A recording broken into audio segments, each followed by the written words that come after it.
Alors aujourd'hui, nous allons les poser d'abord notre première question. C'est qu'ils s'expliquent d'abord, premièrement, face à toutes les critiques qu'on leur adresse par rapport à leur façon de parler. Alors, bonsoir les jeunes. Premièrement, notre but déjà premièrement, c'est pas de diriger le pays, c'est-à-dire qu'on doit être d'accord avec ça. Pour l'instant, nous, on est des militants politiques. Ça veut dire que on veut qu'il y ait un certain changement dans notre pays. Et par rapport à ça, on n'est pas là pour plaire aux gens. Après, certes, c'est vrai qu'on a dernièrement, il y a eu on a fait une vidéo où on n'a pas été vraiment très poli et les gens peut-être ont pu nous cataloguer par rapport à ça. Mais c'est pas l'image première qu'on a en fait en réalité. Parce que nous, on est là en fait, tout ce qu'on veut en fait, c'est le bien pour notre pays, pour notre nation. Tant que ça ira mal chez nous, bah, je pense qu'on sera toujours avec cet énervement-là et cette façon de l'être, parce que c'est notre façon d'être aussi. Ouais, en fait, ce que je pourrais dire, c'est que moi, par rapport à tout ce qui se passe, chez moi au pays et tout, par rapport au mal fonctionnement du pays, par rapport aux mal gouvernance du pays, donc c'est tout à fait normal que je sois dans cet état, que je me déchaîne, que j'ai la haine en ce qui concerne mon pays. Donc je sais que je pourrais jamais être où mes discours ne peuvent toujours pas plaire à tout le monde. Il y aura toujours des critiques et tout. Bon, voilà quoi. Ça c'est ma façon à moi de mener mon combat pour que mon pays, les choses changent dans mon pays et que mon pays aille de l'avance. Donc voilà quoi. Jeunes combattants, bonsoir. Et par rapport aux critiques faites à cette jeunesse congolaise dite consciente qui se sont lancées dans le mouvement des combattants, vous réclamez en fait la libération du grand pays. Est-ce que tu auras une réponse à donner aux Congolais par rapport à ces critiques? Par rapport à cette critique, je peux dire, je pense que notre communauté ne suit pas assez les informations. Nous avons des grands hommes politiciens dans ce pays. La population, il y a peuple, il y a Congolais, il y a Congolaises, ils vont souffrir. Moi, les minutes on dit dans ça, les minutes on dit dans ça, nous avons calculé olive.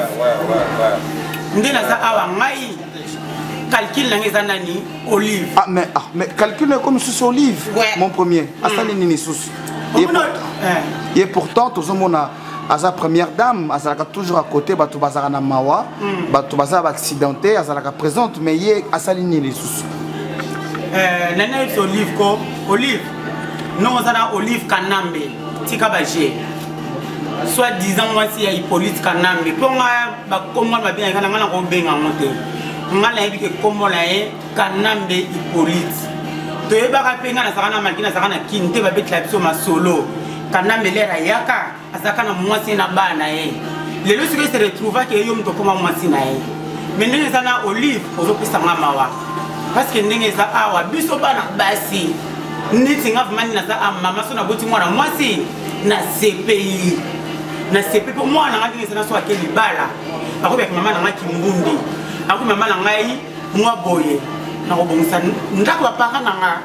un jour ici trouvé en pleine conférence qu'a dit que les archis, donc c'est-à-dire ceux qui ont milité en Algérie, qu'ils étaient des sous-hommes. Donc c'est aussi un insulte. Donc lorsque nous les jeunes comment je pourrais dire ça, par attaque et par colérique par rapport à ce qui se passe au pays et que l'on s'emporte, moi je trouve que c'est un peu normal qu'on s'emporte, c'est normal, on prend ça à cœur. Lorsqu'on prend quelque chose à cœur, on ne sait pas qu'est-ce qui peut se passer derrière ou le mot qui peuvent être dit. Mais par rapport à ça, je pense qu'ils devront nous laisser le temps et de ne pas trop nous juger trop vite. Parce que je pense que ce que l'on est en train de faire, un jour ou l'autre, ce sont ces genres de mêmes personnes qui nous critiquent, qui diront « Ah, ce sont nos enfants ». Donc voilà moi tout ce que j'avais à dire par rapport aux critiques. Alors, Jimka, dites-moi un peu, parce que les gens disent que voilà, les pouvoirs en place est en train de travailler, 5 chantiers, il y a des routes, tout ça. Est-ce que par rapport simplement, les gens ne mangent pas, c'est la raison pour laquelle qui vous a poussé à être à être dans ce tempérament, ou bien il y a autre chose qui vous a poussé à être si nerveux pour votre pays? Ce que je pourrais dire en fait, tout début quand j'ai commencé le combat, au départ je comprenais rien et je connaissais rien. Et au fur et à mesure, j'ai rentré dans le combat, j'ai regardé tout ce qui se passait au Nord Kivu, parce qu'il y a tout hein, aujourd'hui sur internet. Donc j'ai regardé, j'ai vu nos mamans, elles se faisaient violer, nos enfants ont tué nos papas, ont tué nos parents.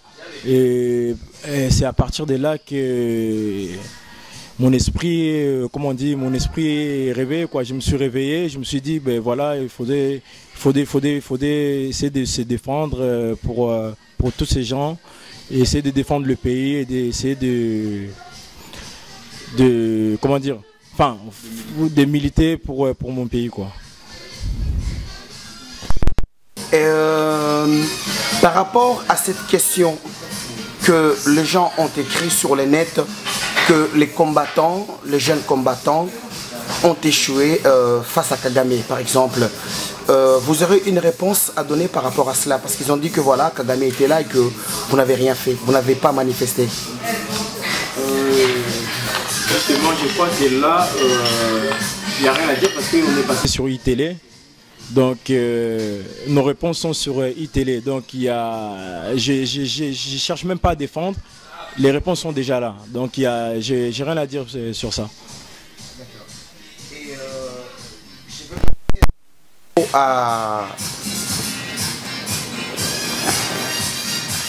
Et je voudrais passer le micro en fait à Rismo. Et Rismo, qu'est-ce que vous avez à dire à tous les Congolais qui sont encore restés assis chez eux à la maison et qui restent tout le temps à vous condamner et à vous juger? Moi je leur dirais déjà de me juger sur internet, de me voir au loin, de me dire que lui ce qu'il a fait c'est pas bien. Si vous avez des meilleures solutions, venez sur le terrain, c'est ce qu'on vous demande. Sinon on emploie, on va dire, les mauvaises méthodes. Que ces Congolais là, moi je les invite à venir et qu'eux ils fassent à leur manière, au lieu de seulement de critiquer derrière leur écran, dire que eux ils sont vulgaires, ils sont ci, ils sont ça. Si vous avez des meilleures solutions, je dis pas que la vulgarité est une bonne chose, mais tout ce que je dis, s'il y en a qui ont des meilleures solutions que nous, ils auraient comment on appelle ça, une meilleure façon de mener le combat, qu'ils viennent et qu'ils nous montrent la voie, tout simplement. Mais ces gens-là, ils ne font pas ça. Tout ce qu'ils disent, c'est critiquer au loin. Mais eux, ils font ci, ils font ça, mais ils croient qu'ils vont faire quoi? Si vous avez des meilleures suggestions, venez directement. Ça, c'est aussi simple que ça. Qu'est-ce que je pourrais dire d'autre à part ça? Venez sur le terrain, tout simplement. Parce que c'est bien beau de nous critiquer au loin, nous regarder, mais nous, on prend des risques. Nous, on va dire au jour d'aujourd'hui, si je me fais arrêter, j'ai pris des risques. Je l'ai fait par rapport à l'amour de mon pays. Mais ces gens-là, ils sont sur internet, ils sont en train de me critiquer. Ils savent très bien que du jour au lendemain, ils peuvent rien avoir. Ils savent très bien que pour eux, ils peuvent retourner à Kinshasa. Moi, à l'heure actuelle, je sais très bien, mon combat m'a fait amener que je ne peux plus retourner au bled. Parce qu'il y a des gouverneurs qui ont parlé avec mon oncle, qui ont dit apparemment, si lui ou son groupe, on l'attrape, ce qu'on va lui faire, il va regretter très rapidement ce qu'on a fait. Mais malgré ça, c'est pas ces menaces-là qui me font peur. Parce que je le fais pour l'amour de mon pays. C'est-à-dire que leurs menaces, ils peuvent les mettre là où je le pense, parce que ça me fait rien du tout. Et c'est pas ça qui va me faire arrêter. C'est simple. Rismo, est-ce que nous allons parler en fait concrètement en fait des élections présidentielles qui s'approchent. Comme vous le savez tous, c'est vrai, Barack Obama, quand il a été élu à la tête des États-Unis, l'homme noir était content en disant voilà, Barack Obama, c'est vrai qu'il réglera en fait les problèmes d'Afrique, le problème du Congo. Mais curieusement, Rismo, on a vu Barack Obama faire un voyage en Afrique et de son retour, qu'est-ce qu'il s'est exprimé? Il a dit, au fait, l'évolution ou la paix en Afrique se trouve entre la main d'eux-mêmes les Africains. Il y a des élections qui s'organisent au pays, en RDC. Votre point de vue, ces élections sont organisées normalement ou pas? Ma première question. Bah, non, tout le monde sait très bien que ça risque d'être corrompu. Même dernièrement, j'ai vu des confrères à nous, des confrères d'armes de Belgique, qui filmaient une réunion du président de la CENI avec les autorités belges. Mais qu'est-ce que ces gens-là ont à faire dans les élections de notre pays? Je pense pas que nous, en France, ici, on est en France, quand il y a des élections présidentielles, on n'appelle pas des Africains pour surveiller ou pour s'entretenir par rapport à la présidence de la France. Mais pourquoi est-ce que ces pays-là, eux, veulent toujours avoir un mot à dire sur ce qu'on doit faire dans nos pays? Et c'est ça que j'arrive pas à comprendre. Comment est-ce que les Africains peuvent se laisser faire à chaque fois par ce genre de procédé ou ce genre de méthode? À un moment, il faut arrêter, il faut leur dire stop. Ça, c'est notre pays, ça, c'est notre... Comment on appelle ça? Voilà, c'est nos histoires à nous, et c'est pas leur histoire à eux qui restent dans leur coin et qui s'occupent de leur affaire, comme on dit, tout simplement. C'est pas à eux de venir nous apporter quoi que ce soit, tout simplement. Je te laisse. Juste par rapport aux élections, moi, mon point de vue serait ceci. Je ne vois pas pourquoi on accorde les droits aux élections à ce type-là. Vu que ce type, tout le monde sait, tout le monde est au courant qu'il n'est pas congolais. Pourquoi on accorde les droits au vote? Et pourquoi on accorde les droits de vote aux candidats à double nationalité? Parce que le Congo, c'est au Congolais. Vous ne comprenez pas ou quoi? Il n'y a pas des intellectuels, des hommes politiques, des Quinois, des Congolais intelligents, intellectuels pour être aux têtes ou qui peuvent diriger des partis politiques, vraiment des partis politiques valables et tout. Il n'y a pas tout ça là. Les élections, ils seront truqués. Ça, c'est sûr. À 1000%, tout le monde le sang va couler. Vous voyez pas la face. Le sang va couler. Alors, moi, mon point de vue, il faut l'attaquer avant les élections. Il faut les déloger, les chasser avant les élections. Un point, un trait. Kengo, Kamere, s'il vous plaît, s'il vous plaît, s'il vous plaît, ne faites pas du Congo votre cimetière. Allez mourir ailleurs chez vous. Le Congo n'est pas votre pays. Si vous continuez, vous allez mourir et vous serez enterrés chez nous. On va... Hey, là, il y en a marre. Hein. Là, on a parlé et tout. Et les gens qui nous critiquent, qui nous prennent pour... Moi, personnellement, je m'en fous de vos idées parce que quand ils sont en train de tuer, quand ils sont en train de violer, quand ils sont en train de brûler les chaînes de télé de l'opposition, personne ne se lève pour aller parler. Et nous, quand on gifle quelqu'un, quand on fait quelque chose de petit même, vous osez parler parce que vous mangez l'argent que vous volez au pays, chez votre argent que vous mendiez. Or, c'est vos droits, c'est votre terre, c'est votre nation, c'est votre fierté. Elle est où votre fierté en tant que Congolais? Elle est où là? Elle est où? Arrêtez de dire élection, arrêtez de dire nanani nanana, critiquer, nous on s'en fout. Extrémiste jusqu'à la mort, pour le Congo jusqu'au bout. Je peux rajouter quelque chose. Parce qu'on est interpellé par beaucoup de monde ces temps-ci.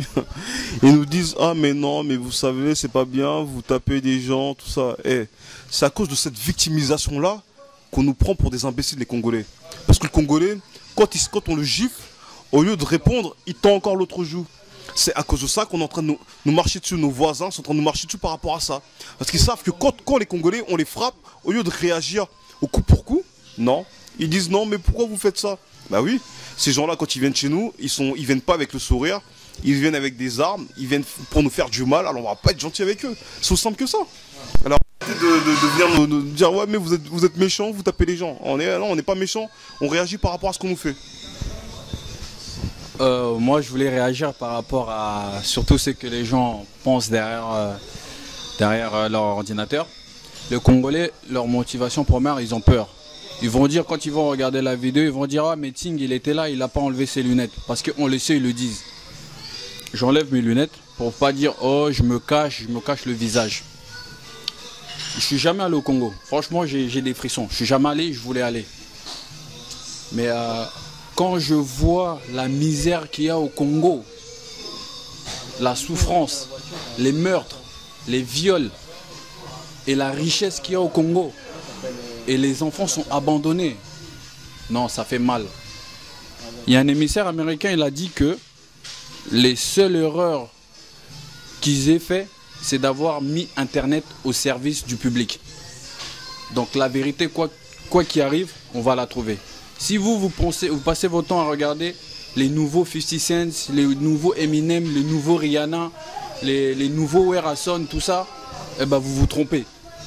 Regardez ce qui se passe dans votre pays et vous comprendrez notre combat, vous comprendrez notre colère, vous comprendrez pourquoi on insulte, vous comprendrez pourquoi on devient extrême.